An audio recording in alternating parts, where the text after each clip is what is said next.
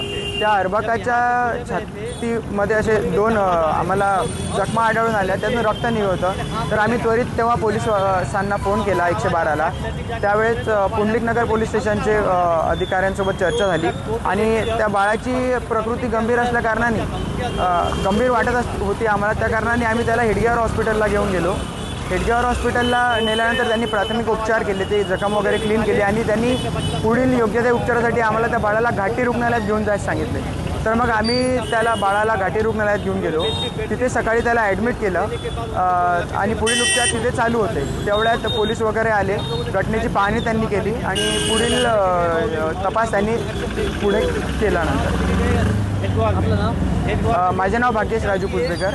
दिनांक 28 ऑगस्ट 2025 रोजी सकाळी आमच्या 112ला कॉल आला की असं जे मल्टी पर्पज ते बँक आहे त्या डिवायडर समोर एक नवजात बालकाचं हे पिशवीमध्ये टाकलेलं मिळालं आणि ते रडत आहे बाळा असा कॉल होता. आमचे नाईट ड्युटी आणि DO PSI कोळेकर आणि PC जाधव आणि अंमलदार आपले PC तारक हे जाऊन क्विकली रिस्पॉन्स केले. त्या बालकाला औषधोपचाराची गरज होती, त्याला त्वरित घाटी रुग्णालयात औषधोपचारासाठी दाखल केले. त्यानंतर तेथील जे माहिती देणार होते त्यांच्या तक्रारावरून प्रशांत पुजदेकर नावाच्या तक्रारदाराच्या तक्रारावरून गुन्हा दाखल करण्यात आला आणि त्यानंतर आमच्या विशेष पथक PSI अर्जुन राऊत आणि त्यांच्यासोबत PC संदीप हे त्वरित सदर परिसरातील तांत्रिक गोष्टींचा विश्लेषण करून आणि त्या CCTVमध्ये तांत्रिक गोष्टीतून मिळालेल्या वर्णनावरून आणि कपडे आणि ते आरोपींनी घातलेल्या चप्पलवरून त्यांचं पूर्ण त्या परिसरात 5 ते 6 तास सर्च करून त्या आरोपीला निष्पन्न करून अटक करण्यात आलेली आहे. आता बालक NICU मध्ये ॲडमिट आहे घाटी रुग्णालय. तिथे डॉक्टरच्या आम्ही संपर्कात आहोत. सध्या रिकवर होता है। जिला जालना में हो रहे रेवेन्यू घोटाले को लेकर सकल मातंग समाज के एक वफ्द ने कलेक्टर को मेमोरेंडम पेश किया। वफ्द का कहना है कि लोक आयुक्त के वाज़े अहकामात के बावजूद मुताल्लिका अफसरान, तलाठी और तहसीलदार अपनी मनमानी कर रहे हैं। ज़िला जालना में रेवेन्यू घोटाला गूंज रहा है। लोक आयुक्त के वाज़े अहकामात के बावजूद यहाँ के कुछ तलाठी, मंडल ऑफिसर और तहसीलदार मनमानी करते हुए अहकामात को नज़रअंदाज कर रहे हैं। इस रवैये के खिलाफ सख्त कार्रवाई का मुतालबा शिद्दत से उठने लगा है। ज़िला जालना के सिंधी काले गांव के गट नंबर 166 और 155 और सावर गांव के गट नंबर 84 और 85 की ज़मीनों का फेर फार अब तक मंजूर नहीं किया गया है। इन ज़मीनों की खरीदो फरोख्त मुकम्मल हो चुकी है और आम शहरियान के लाखों रुपये यहाँ लगे हुए हैं, लेकिन मुताल्लिका तलाठी, मंडल ऑफिसर और तहसीलदार ने फेर फार की कार्रवाई रोक रखी है, जिसकी वजह से शहरियान को सख्त परेशानियों का सामना है। मुतासरा लोगों ने मामला लोक आयुक्त महाराष्ट्र स्टेट के पास पहुँचाया था। लोक आयुक्त ने साफ अहकामात दिए कि फेर फार की कार्रवाई फौरी की जाए, मगर यहाँ के अफसरान ने आज तक अमल दरामद नहीं किया। इस लापरवाही के खिलाफ सकल मातंग समाज महाराष्ट्र स्टेट के कन्वीनियर रविकांत जगधने की क़यादत में एक वफ्द ने कलेक्टर अशीमा मित्तल को अर्जदाश्त पेश की। वफ्द ने मुतालबा किया है कि इन तलाठी और अफसरान पर कानून के तहत सख्त कानूनी कार्रवाई हो। इस मेमोरेंडम पर रविकांत जगधने, किशोर कदम, माया देवी, विष्णु खरात, शशिकला बाई शेलोके, भोजंगराव किरनोल, रमेश कुंभकर और एडवोकेट के दस्तखत थे। इस दौरान वकला महेश धन्नावत और अक्षय सुंदर कंवरपुरिया भी मौजूद रहे। आम्ही आज तहसील कार्यालय आता जिल्हाधिकारी कार्यालयाला भेटून गट नंबर 166, 155 सिंधी कालेगाव व गट नंबर 84, 85 सावरगाव यातील जे प्रलंबित फेरफार आहे त्या संदर्भात निवेदन दिलेले आहे। मान्य लोक आयुक्त साहेबांनी सुद्धा आपल्या जिल्हाधिकारी तहसील कार्यालय यांच्यावर तौशर्य ओढून निर्णय दिला होता की प्रलोभनपोटी फेरफार प्रलंबित आहे आणि फेरफार खरेदीकत आधारे घेणे हे प्रशासनाचं कर्तव्य आहे। असे असताना फेरफार घेतली जात नाही, सामान्य लोकांना त्रास दिला जातं। आता जगधने साहेब या आंदोलनात उभे राहिल्याने आता आमच्या आंदोलनाला एक व्यापक स्वरूप भेटलेलं आहे आणि आता तहसील मॅडमला भेटून त्यांनी पण सांगितलं आहे की आम्ही फेरफार संदर्भात जर बाजूच्या गटामध्ये होत असेल तर आम्ही पण करू, याचं आश्वासन लोकांना दिलेलं आहे. आता जिल्हाधिकारी कार्यालयात सुद्धा आम्ही भेटून हे गोष्ट करणार आहोत. आता बावनकुळे साहेब आले होते मध्ये, त्यांच्याकडे सुद्धा जगदीश साहेबांनी निवेदन पाठवलेलं आहे. परत झोपडपट्टी वासियांना PR कार्ड दिलं जातं, मग आपल्याला का नाही, हा प्रश्न लोकांना, सामान्य लोकांना उपस्थित झालेला आहे. आणि मला खात्री आहे की जिल्हाधिकारी कार्यालयात सुद्धा जिल्हाधिकारी कार्यालयासमोर रविकांत जगदीश साहेब व्यापकपणे हा प्रश्न मांडून लोकांना न्याय मिळवून देतील. वालिदैन अपने घरों में किताबों का मुताला करें ताकि बच्चों में कुतुबबीनी का शौक़ पैदा हो। ये मशवरा ज़िला कलेक्टर दिलीप स्वामी ने नेशनल स्पोर्ट्स डे के मौके पर सरप्रस्तान को दिया। आज आपण संपूर्ण जिल्हाभरामध्ये 2090 शाळेमध्ये पालकांच्या सभा घेतल्या। आपणा सर्वांना माहीत आहे की आपण जिल्हाभरामध्ये दशसूत्रीच्या माध्यमातून विद्यार्थ्यांचा सर्वांगीण विकास होण्यासाठी सातत्याने प्रयत्न करत आहोत। मागील 1.5 वर्षामध्ये आपण विद्यार्थ्यांच्या कला गुणांना वाव देत कला, संस्कृती, संस्कार यामध्ये खतपाणी घालत आहोत आणि त्याचाच एक भाग म्हणून आज आपण पालक सभा घेतली। माझे समस्त पालकांना नम्र आव्हान असणार आहे की आपण विद्यार्थ्यांच्या संस्कार आणि संस्कृतीकडे लक्ष द्या। शाळेमध्ये शिक्षकांना, शिक्षिकांना भेटी द्या। आपली शाळा ही आपल्या मुलांच्या विकासासाठी, शिक्षणासाठी आहे। त्यामुळे शाळेला सर्वतोपरी मदत करा, शिक्षकांना सर्वतोपरी मदत करा आणि आपण घरी वाचन संस्कृती सुरू करा। आई वडील पालक वाचत नाहीये, त्यामुळे विद्यार्थी सुद्धा वाचनापासून दूर चाललेले आहेत। मागील वर्षभरामध्ये आपल्या जिल्ह्यामध्ये अनेक मुला-मुलींनी आत्महत्या केलेली आहे। अपयश पचवणं मुलांना जड चाललेलं आहे। मोबाईल घेऊन दिला नाही म्हणून अनेक मुला-मुलींनी आत्महत्या केलेली आहे। DP आणि स्टेटसला फोटो आणि रील ठेवायचे म्हणून अनेक जणांनी आपल्या जिल्ह्यामध्ये जीव गमावलेला आहे। आई वडिलांचा खून करण्यापर्यंत मुलांची प्रवृत्ती गेलेली आहे। आई वडिलांना वृद्धाश्रमामध्ये पाठवणाऱ्याची संख्या फार मोठ्या प्रमाणामध्ये झालेली आहे। त्यामुळे मातृपितृभक्ती, गुरुभक्ती, देशभक्ती हे मुलांना घरातून शिकवणं अत्यावश्यक झालेलं आहे। वाईट व्यसनापासून दूर ठेवणं, त्याचबरोबर आरोग्याच्यासाठी मुलांचा फार मोठा विपरीत परिणाम मुलांच्या आरोग्यावर होते, जे की आधुनिक काही पदार्थ विद्यार्थी खात आहेत। अनेक मुलांच्या आरोग्याची मी तपासणी केल्यानंतर लक्षात आलेलं आहे की त्यांच्या डायजेस्टिव्ह सिस्टीम खराब होत चाललेले आहेत। मागील वर्षभरातले वर्तमानपत्र आपण वाचले तर जवळजवळ 20 मुला-मुलीचे हार्ट अटॅकनं मृत्यू झाल्याच्या बातम्या तुम्हाला वाचायला मिळतील। 18 ते 20 वर्षाच्या मुलांना हार्ट अटॅक येतो आहे। ही अतिशय धोक्याची घंटा आहे। म्हणून आम्ही प्रत्येक शाळेमध्ये वेळ लागल्यासारखं वेगवेगळे कार्यक्रम घेतो आहोत। त्याचाच भाग म्हणून उद्या आम्ही संपूर्ण जिल्ह्यामध्ये क्रीडा दिनाचं आयोजन केलेलं आहे। पुढील 3 दिवस आम्ही शाळेमध्ये मुलांना खेळाच्या महत्त्व सांगण्यासाठी, मैदानी खेळासाठी, आजकाल मुलं गेम खेळतात, मोबाईलवरचे गेम खेळतात, त्याच्यानं त्यांचं आरोग्य सुधारणार नाही। त्यामुळे मैदानी खेळाचं महत्त्व पटवून देण्यासाठी आम्ही क्रीडा दिनाचं आयोजन केलेलं आहे। माझी जिल्ह्यातील सर्व पालकांना विनम्र विनंती आहे की या सर्व उपक्रमामध्ये आपण सक्रिय सहभाग घ्या आणि जिल्ह्यातील विद्यार्थ्यांचा सर्वांगीण विकास करण्याच्या आमच्या दशसूत्री या कार्यक्रमाला आपण सर्वांनी सहकार्य करावं असं मी विनम्र आव्हान आपण सर्वांना करतो। धन्यवाद। गुज़िश्ता 10 दिनों से बंद पड़ी औरंगाबाद वागी बस अब दोबारा अपने रूट पर चलने लगी है, जिससे ताल्लुका कन्नड़ के अवाम ने राहत की सांस ली। ताल्लुका कन्नड़ के चिंचोली, लिम्बाजी, वागी, नाचनवेल और अंधारी रूट पर चलने वाली संभाजीनगर वागी बस गुज़िश्ता 10 दिनों से बंद थी। संभाजीनगर आगरा के अफसरान के मुताबिक ये बसें गणपति के त्यौहार के मौके पर कोकन के लिए रवाना की गई थीं, लेकिन आज सुबह से चिंचोली, लिम्बाजी की तरफ आने वाली तमाम लंबे रूट की बसें दोबारा शुरू हो गई हैं। औरंगाबाद वागी बस के दोबारा चलने से मुसाफिरों को बड़ी राहत मिली है। सुबह 8 बजे औरंगाबाद से वागी, चिंचोली की तरफ आने वाली ये बस मकामी मुसाफिरों और ग्राम पंचायत के लिए एक जीती जागती ज़िंदगी की लाइन मानी जाती है। अब इस बस के तमाम फेरे मामूल के मुताबिक चलेंगे। बस के आगाज़ के बाद चिंचोली, लिम्बाजी बस स्टैंड पर मुसाफिरों ने खुशी का इजहार किया। मनोज जरांगे पाटिल का मराठा समाज का तूफान आज मुंबई में दाखिल होने जा रहा है।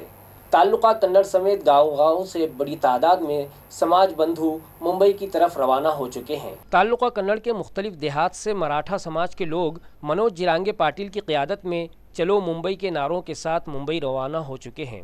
हुकूमत की तरफ से मस्बत रद्द-ए-अमल न मिलने के सबब समाज बंधुओं ने ऐलान किया है कि वो 29 अगस्त को गरजोंत मराठों का तूफ़ान मुंबई में गूंजेगा।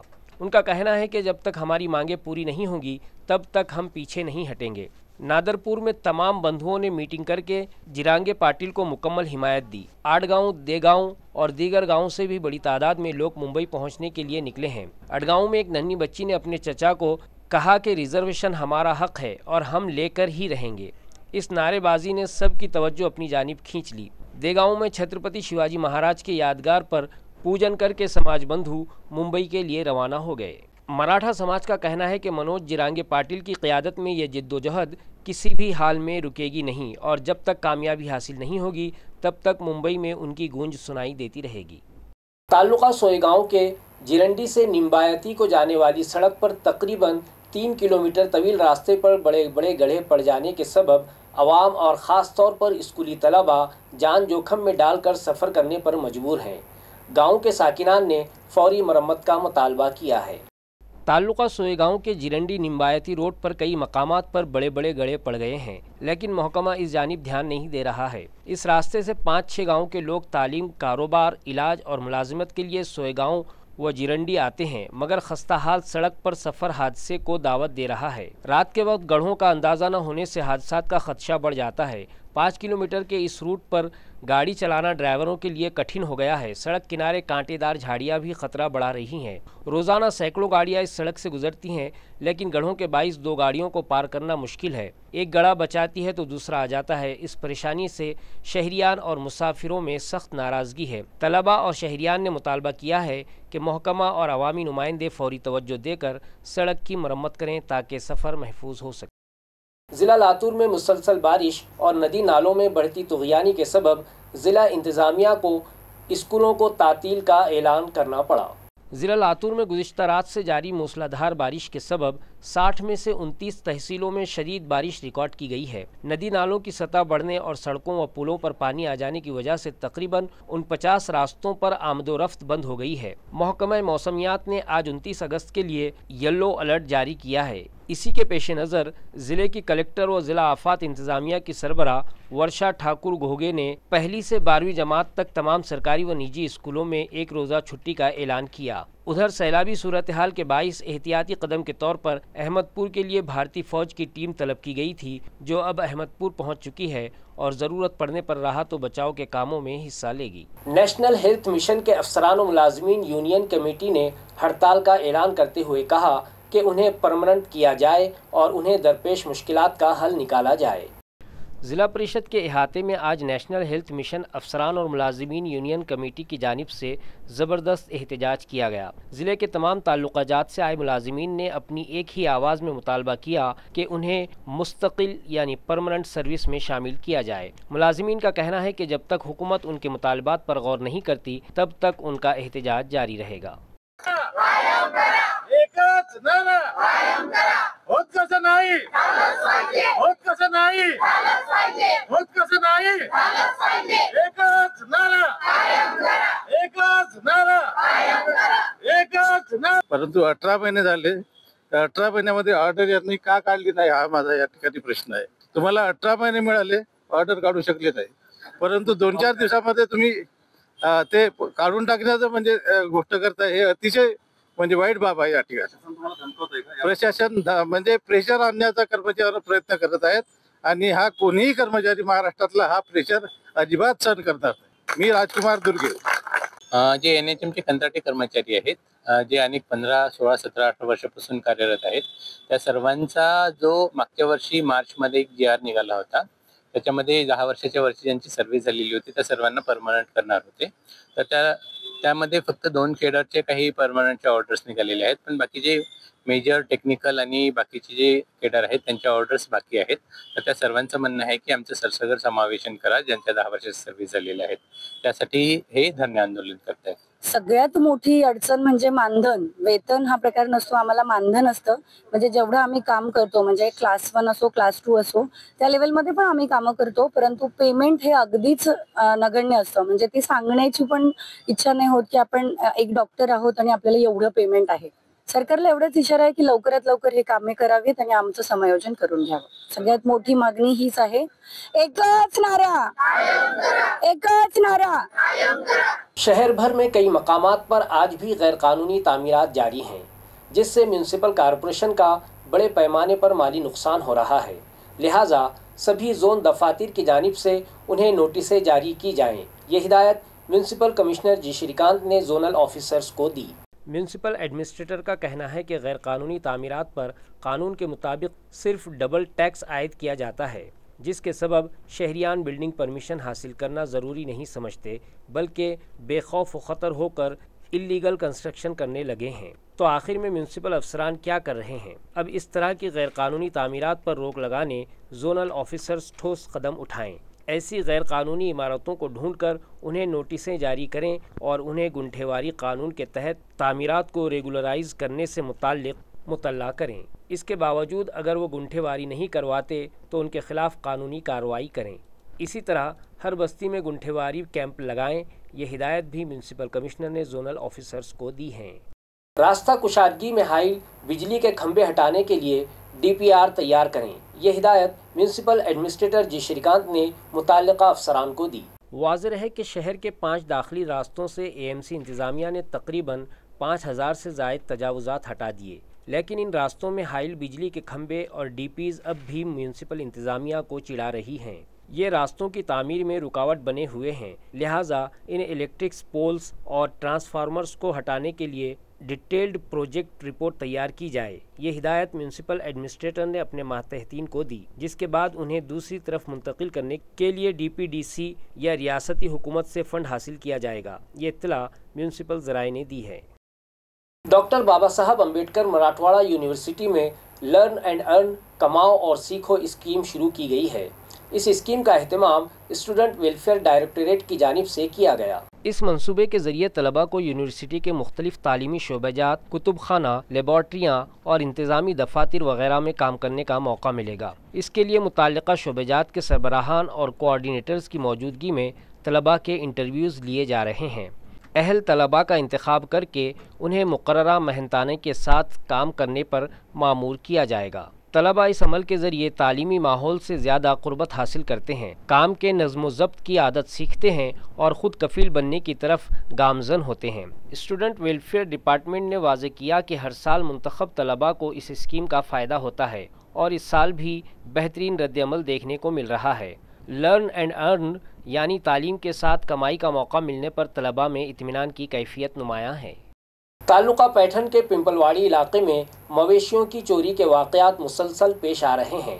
इन वाक़यात को संजीदगी से लेते हुए पैठन MIDC पुलिस ने फौरी कार्रवाई शुरू कर दी है। वाज़ेह हो कि पुलिस सब इंस्पेक्टर ईश्वर जगदाले ने जुमेरात की सुबह उन मकामात का दौरा किया जहां आवारा जानवर अक्सर ठहरते हैं। मवेशी पालने वाले मालिकान को रहनुमाई दी गई और इलाके के CCTV कैमरों की जांच का अमल भी शुरू किया गया है। गुज़िश्ता 8 दिनों से पिंपलवाड़ी के अतराफ आवारा और पालतू जानवरों की चोरी के वाक़यात बढ़ गए हैं। मकामी मीडिया में खबरें नुमायां होने के बाद पुलिस पूरी तरह से अलर्ट हो चुकी है। खबरें ख़त्म करने से पहले आइए एक बार फिर नज़र डालते हैं आज की सुर्खियों पर। जाफराबाद राजूर हाईवे पर पेश आया दिलखराश हादसा। एक राहगीर को टक्कर मारने के बाद तेज रफ्तार कार जा गिरी 80 फीट गहरे कुएं में, 5 अफराद की मौत वाक़े।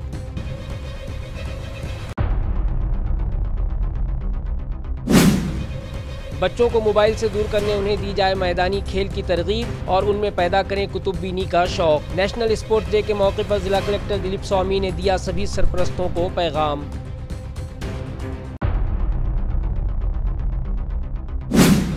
जिला लातूर के 60 सर्कल्स में से 29 सर्कल्स में हुई तूफानी बरसात के सबब तकरीबन 49 रास्ते आ गए ज़ेरे आब। सभी रास्तों पर ट्रैफिक करना पड़ा बंद। स्कूलों को दे दी गई आम तातील। राहत कारी के कामों के लिए अहमदपुर में फौज तलब।